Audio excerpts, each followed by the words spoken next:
I jolted awake, my heart pounding in my chest. The recurring nightmare of finding that damning email on Aaron's laptop had become all too familiar lately. As I reached for my phone to check the time, the harsh glow of the screen confirmed it was well past midnight. Aaron still wasn't home.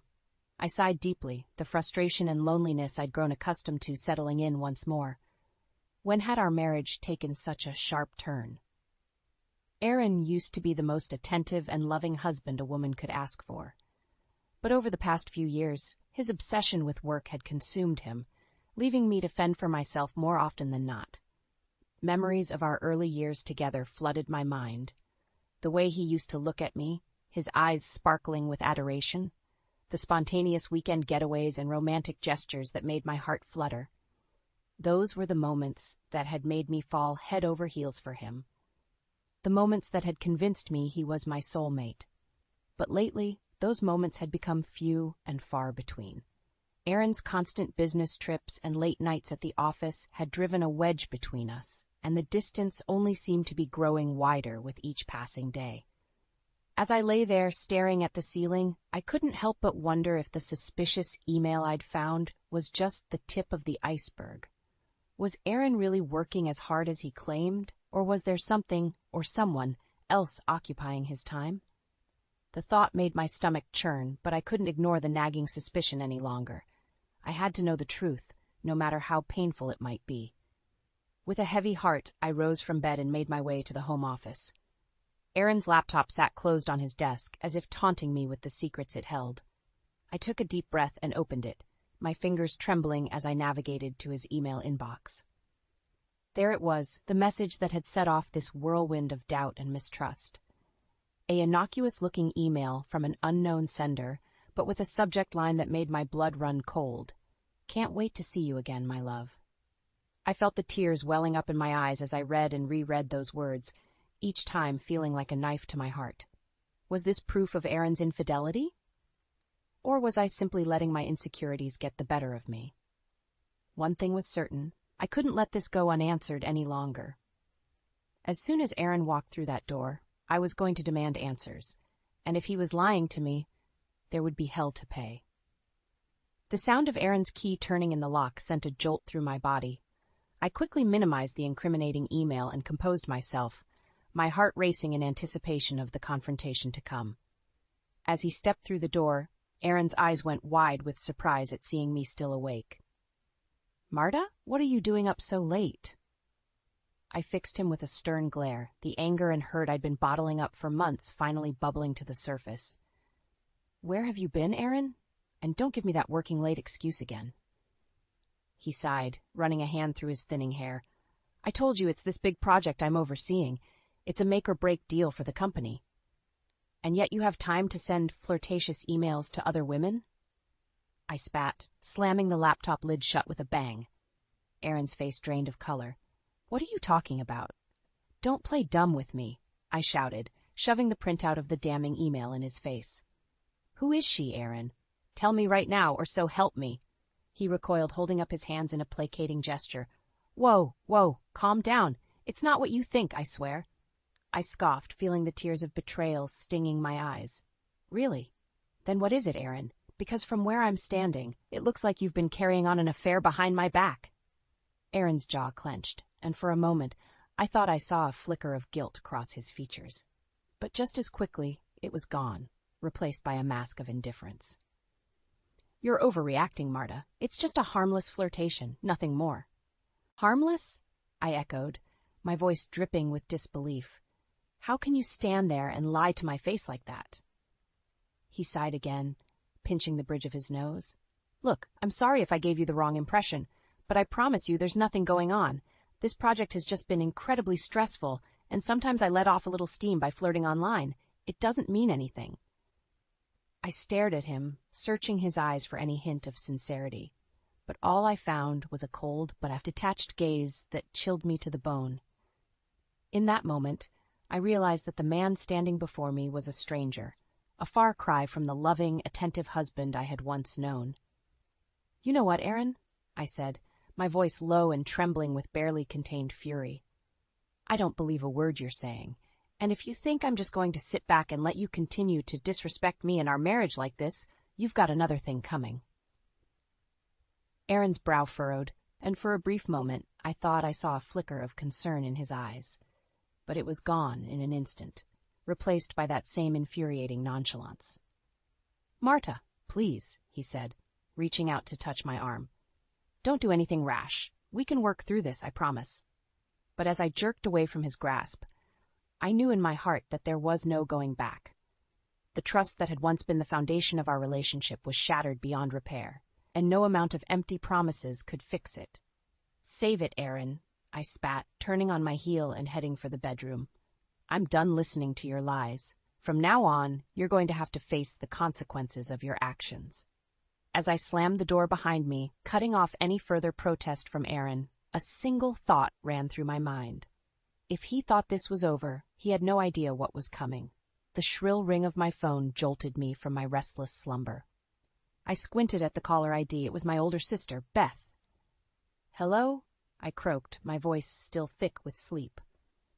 "Marta, it's me. I'm sorry for calling so early, but I just had a feeling something was wrong," Beth said, her tone laced with concern. I sighed deeply, the weight of the previous night's confrontation with Aaron settling back onto my shoulders. "You could say that." There was a brief pause on the other end of the line. "It's Aaron, isn't it? What did that bastard do this time?" Despite the gravity of the situation, I couldn't help but crack a small smile at Beth's protective nature. She had never been Aaron's biggest fan, always claiming there was something off about him that she couldn't quite put her finger on. "I found an email on his laptop," I began, the words catching in my throat. "It was from some woman calling him my love and saying she couldn't wait to see him again." Beth let out a low whistle. "Wow, he's not even trying to hide it anymore, is he? That slimy son of a bitch." I shook my head, even though she couldn't see it. I confronted him about it last night, but he just brushed it off as harmless flirtation. Like that's supposed to make it okay? "Of course he did," Beth scoffed. "Men like Aaron think they can get away with anything. They lie and cheat and manipulate, and then expect us to just roll over and take it." Her words struck a chord deep within me, fanning the flames of anger and resentment that had been simmering since my discovery. She was right. I had spent far too long letting Aaron walk all over me, making excuses for his behavior while he carried on without a care in the world. "Well, not this time," I said, my voice taking on a steely edge. "I'm not going to just sit back and let him continue to disrespect me like this." There was a pause, and then Beth spoke again, her tone slightly softer. "What are you going to do, sis?" I took a deep breath, the beginnings of a plan formulating in my mind. "For starters, I'm going to gather more evidence. If he thinks he can just sweep this under the rug with a few empty promises, he's got another thing coming." "That's my girl," Beth said approvingly. "You document every little thing, every shady email, every suspicious phone call. Build an airtight case against that lying snake." I nodded, feeling a newfound sense of determination coursing through my veins. "And that's just the beginning. By the time I'm through with him, Aaron is going to wish he never laid eyes on that other woman." Beth let out a low chuckle. "Atta girl. Give him hell, Marta. He deserves every bit of it and more." As I hung up the phone, I felt a weight lift from my shoulders. For too long I had been the victim, the dutiful wife pushed aside and disrespected by her unfaithful husband. But no more. From that moment on, the tables were turned, and Aaron was the one who would be made to pay for his transgressions. With a newfound sense of purpose, I got to work, meticulously documenting every shred of evidence I could find. Phone records, credit card statements, anything that could shed light on the depths of Aaron's betrayal. And as the incriminating trail grew longer, so too did my thirst for vengeance. Because at the end of the day, there was one thing I knew for certain. Aaron Thompson was going to get exactly what was coming to him, and I was going to be the one to deliver it. Over the next few weeks, I became a woman possessed, consumed by the singular goal of exposing Aaron's infidelity once and for all. Every spare moment was dedicated to tracking his movements, scouring through phone records and credit card statements for any shred of evidence that could shed light on his betrayal. And slowly but surely, the pieces began to fall into place. Late-night calls to an unknown number, charges for fancy dinners and hotel rooms that certainly weren't for business purposes. It was all there, right in front of me. A damning paper trail that left no doubt in my mind that Aaron had been carrying on an affair behind my back. But it wasn't until I stumbled across a series of flirtatious text messages that the full picture finally came into focus. The woman's name was Clara Evans, a 30-year-old project coordinator at Aaron's firm. And from the looks of things, she and Aaron had been involved in a torrid affair for quite some time. The messages made my stomach churn. The pet names, the suggestive language, the blatant disregard for the sanctity of our marriage. It was all there in black and white, a brutal reminder of just how little Aaron seemed to care about me or our vows. As I sat there, staring at the damning evidence before me, a wave of anger and humiliation washed over me. How could he do this to me? To us? After everything we'd been through together, how could he so callously throw it all away for some cheap fling with a woman half his age? In that moment, something inside me shifted.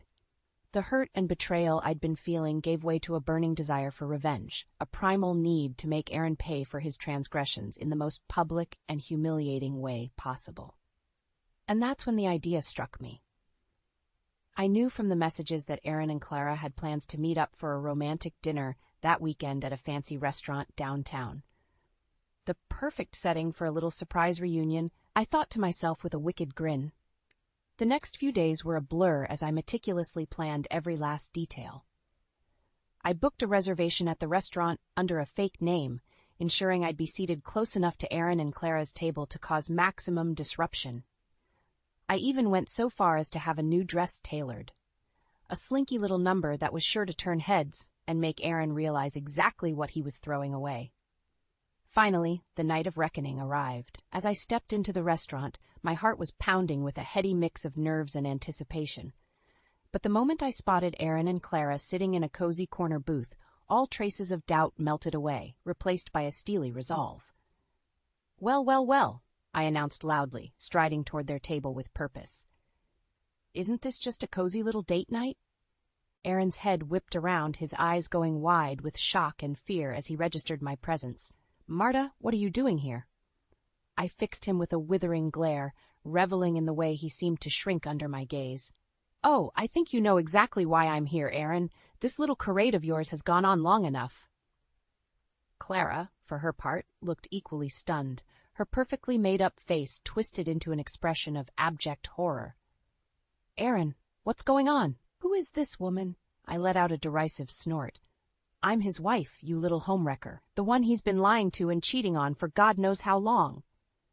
The restaurant had gone deathly silent, all eyes trained on our dramatic confrontation. Somewhere in the back of my mind, I knew I should feel embarrassed, ashamed at causing such a public spectacle. But in that moment, I couldn't bring myself to care. Aaron was the one who should be ashamed of the lies, the betrayal, the utter disrespect he'd shown me in our marriage. And I was going to make sure the whole world knew it. "This little date ends tonight," I spat, leaning in close so only he and Clara could hear me. "You want to know what real karma looks like, Aaron? You're about to find out." The aftermath of my dramatic confrontation at the restaurant played out like a surreal blur. Aaron and Clara had scrambled to gather their things and beat a hasty retreat, their faces twisted in matching expressions of shock and humiliation. As for me, I simply stood there, reveling in the stunned silence that had fallen over the dining room, savoring the sweet taste of revenge. It wasn't until I got home that the full weight of what I'd done finally hit me. As the adrenaline wore off, a nagging sense of doubt began to creep in. Had I gone too far? Would Aaron ever be able to forgive me for such a public shaming? I shook my head, steeling my resolve. No, I couldn't afford to second-guess myself now. Aaron was the one who had brought this upon himself with his lies and infidelity. If anything, he should be grateful I hadn't done worse. Still, when he finally stumbled through the door a few hours later, I couldn't help but feel a twinge of apprehension. His face was pale, his eyes haunted, and for a brief moment I almost felt sorry for him. Almost. "Marta," he began, his voice little more than a hoarse whisper, "what you did tonight, I don't even know what to say." I fixed him with a cold, hard stare. "You don't have to say anything, Aaron. I think my actions spoke loud and clear. He winced, as if my words had physically struck him. I know, and I deserved every bit of that humiliation.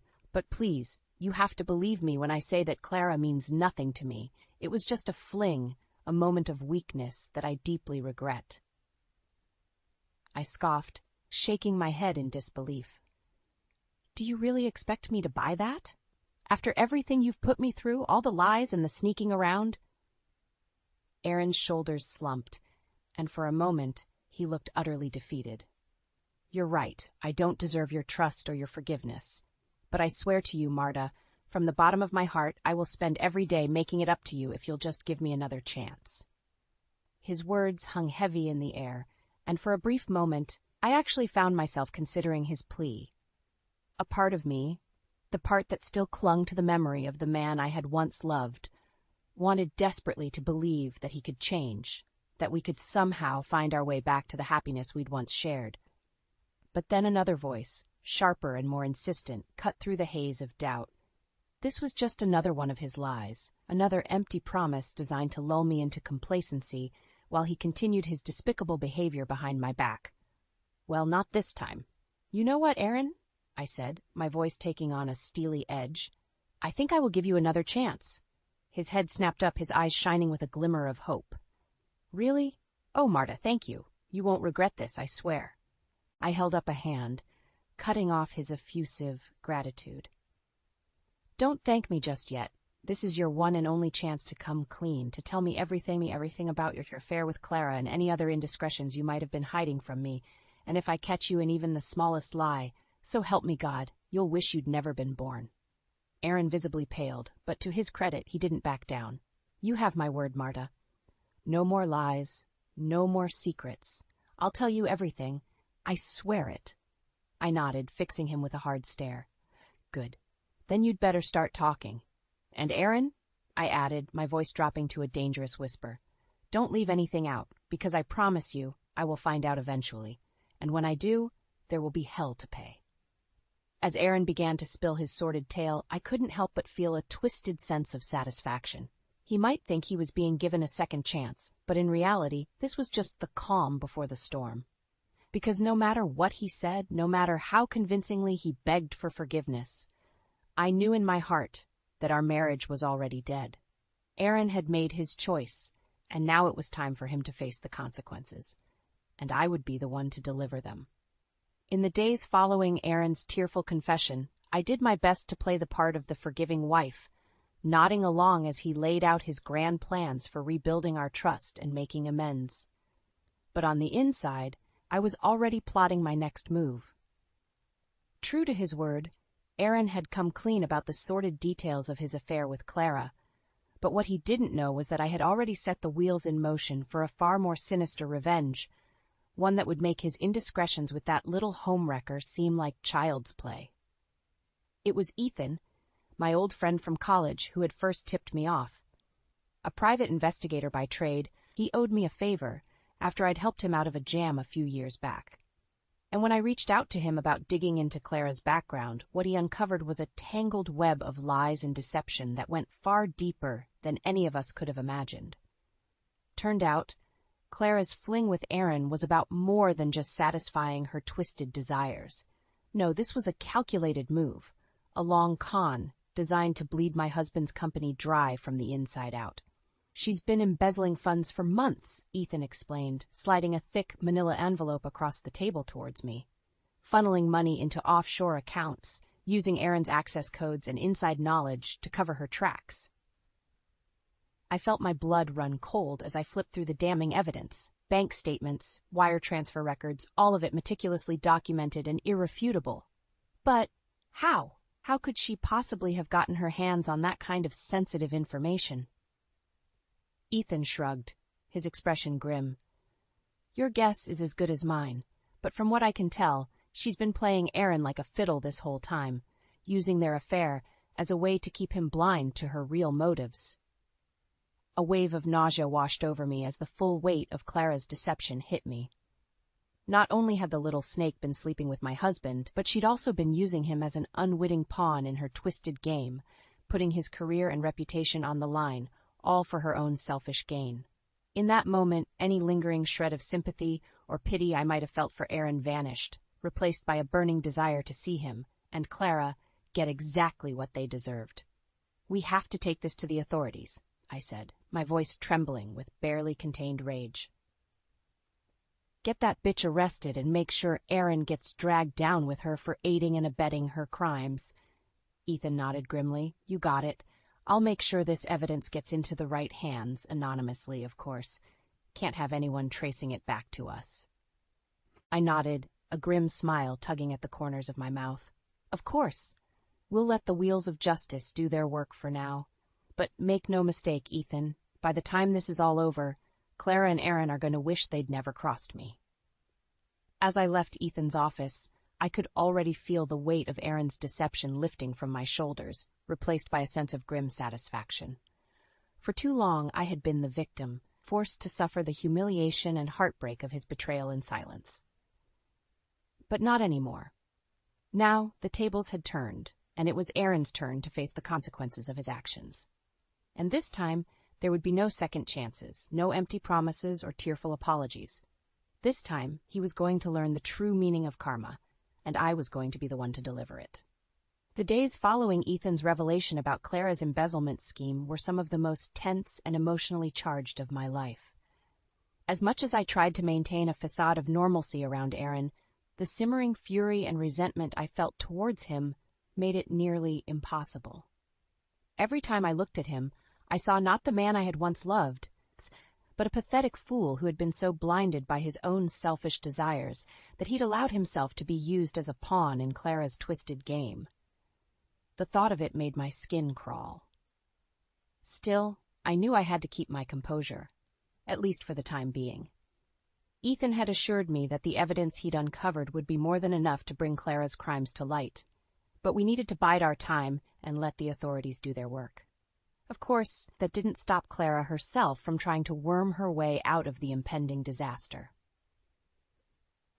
About a week after my meeting with Ethan, I received a frantic call from the little snake herself, practically begging me to meet with her in private. "Please, Marta," she pleaded, her voice thick with desperation. "I know you must hate me after everything that's happened, but I swear I never meant for things to go this far." I scoffed, barely able to contain my disgust. "Save it, Clara. I know all about your little embezzlement scheme and how you've been using my husband as your own personal patsy." There was a sharp intake of breath on the other end of the line, and for a moment I thought she might try to deny the accusations. But then, in a small, defeated voice, she spoke again. "So that's what this is all about," she murmured. "I should have known Ethan would come crawling back to you eventually." I felt a surge of satisfaction at the realization that she knew the jig was up. "That's right, Clara. Your little game is over, and you're going to pay for what you've done, both to me and to Aaron." There was a pause, and then she let out a bitter laugh. "Aaron? Are you kidding me? That spineless worm was just as complicit in all of this as I was. He knew exactly what was going on, and he was more than happy to turn a blind eye as long as he got to keep sticking his pistache." "Watch your mouth," I snarled, cutting her off mid-sentence. "Aaron might be a lying, cheating scumbag, but he's still my husband. And trust me, he'll get what's coming to him, too." Clara let out a derisive snort. "Yeah, right, like he'll ever face any real consequences for his actions. Men like him always seem to skate by, while the rest of us take the fall." I could hear the bitterness and resentment dripping from her words, and for a brief moment, I almost felt a twinge of pity for her. Almost. "Well, not this time," I said, my voice taking on a steely edge. "I'll make sure you both get exactly what you deserve, one way or another." There was a long pause, and then Clara spoke again. Her tone resigned. "Fine. Do whatever you have to do. Just let me know when and where you want to meet. I at least owe you that much." I smiled grimly to myself, already formulating a plan. "Don't worry, Clara. I'll be in touch, and when I do, you'd better be ready to face the consequences of your actions, once and for all." As I hung up the phone, I couldn't help but feel a sense of grim satisfaction. The endgame was finally in sight, and soon both Clara and Aaron would learn the true meaning of karma, and I would be the one to deliver it.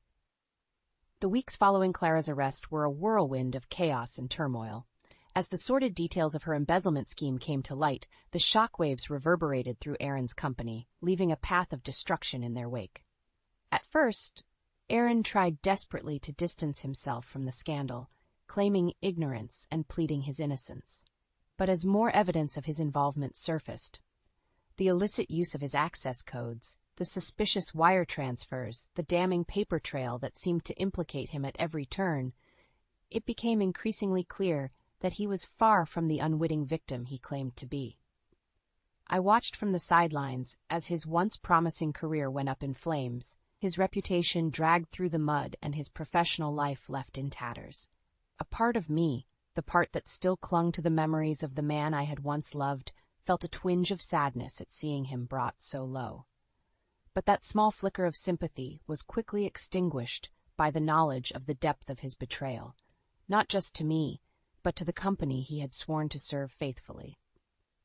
In the end, he had proven himself to be just as selfish and morally bankrupt as Clara, willing to sacrifice everything for the sake of his own twisted desires. As the dust began to settle and the legal proceedings against Clara moved forward, it became clear that Aaron would likely avoid any serious jail time, at least for the time being. The evidence of his direct involvement was simply too circumstantial, the prosecutors claimed, and without Clara's full cooperation, nailing him for aiding and abetting her crimes would be an uphill battle. I should have felt relieved, I suppose. After all, seeing the man I had once loved rot behind bars was never my intention. But as I watched him slink away from the courthouse, his head hung in shame, and his once bright future reduced to ashes, I couldn't help but feel a sense of hollow victory. Because as much as the authorities might have let him off easy, there was no escaping the fact that his life as he knew it was over.